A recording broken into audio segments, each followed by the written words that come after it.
Kalau korang seorang pemandu lori wajib, tengok video ni sampai habis. Morning guys, nama saya Kevin, SA dari EcoA Sdn Bhd. Keselamatan di jalan raya memula dengan langkah yang kecil tapi sangat penting. Jom saya kongsikan beberapa keselamatan untuk pemandu lori. Pertama, sentiasa memakai seatbelt dengan betul ketika memandu. Pasang pada badan sendiri, bukan seat lori. Kedua, pakai kasut semasa memandu lori. Janganlah pakai slipper atau sandal.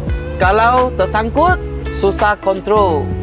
Ketiga, bila reverse, disarankan untuk buka tingkap. Pemandu boleh mendengar sebarang amaran dari luar. Dan yang terakhir, pastikan setiap lori dilengkapi dengan pemadam api sebagai langkah awal. Amalkan pemandu yang selamat. Biasa utamakan keselamatan di jalan raya.